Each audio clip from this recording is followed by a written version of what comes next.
Hi. So I grew up in Brooklyn in the 70s and 80s where nobody is a pacifist. And it was a pretty tough place, and it might come as a shock to you all, but I was not a tough kid. I was a nerdy, book-loving kid who was pretty straight-laced, you know, the kind that the teacher would put in charge if she had to leave the room. But then, in the 6th grade, my life changed. I became friends with a group of cool girls in my class, and by the 7th grade, I was at the center of the social scene in PS 104. I was smoking during lunch at the White Castle, hanging out with the breakdance crew on the weekends, blowing off school, and cursing a lot. And it was awesome. It was like every one of my dreams had come true, and I was so happy. But that summer, between 7th and 8th grade, my mom sent me and my brother to Long Island for 2 months, and I had to leave my friends for 2 whole months. When I came back in September, it was all over. They wouldn't talk to me, and they wouldn't look at me. I was totally frozen out, and they wouldn't even tell me why. They just acted like I was completely invisible. And there's no one as cruel as a 13-year-old girl who has decided that you are no longer her friend. So I watched that group of girls from a distance, wishing I could be friends with them again. And I spent every day alone at the bottom of the social world. Because even the kids who, were below me before, the kids who had been picked last for every team since kindergarten would not risk hanging out with a social reject like I was. So I thought everything was as bad as it could get. But one day, as I was heading to my last class of the day, this girl, Stephanie Morano, who was the older and much bigger sister of one of the girls I had been friends with, stopped me in the hallway, and she said to me, "I'm sick of the way that you've been bothering my sister and her friends.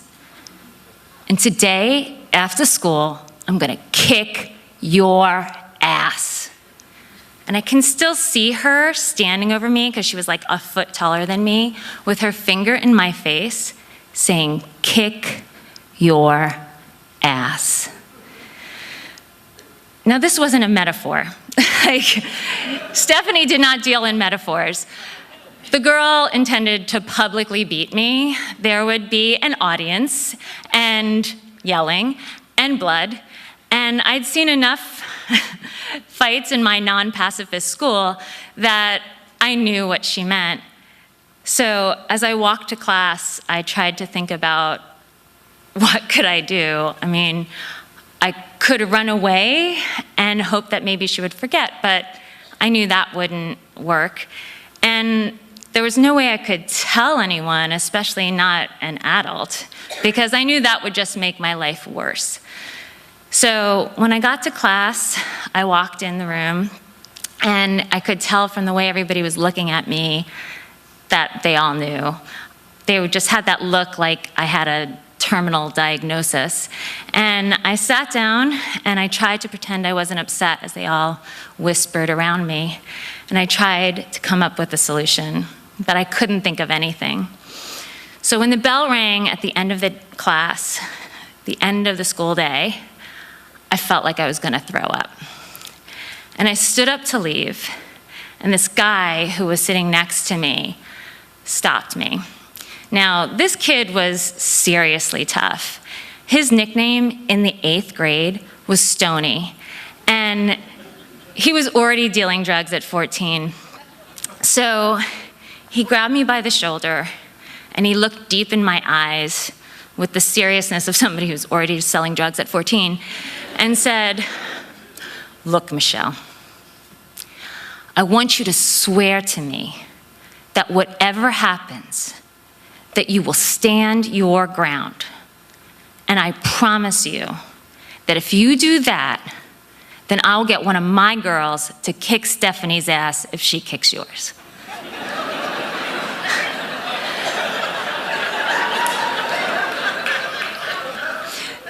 I looked deep into his bloodshot eyes, and I thought, this is my pathway out of the certain humiliation that I was going to deal with for the rest of the school year.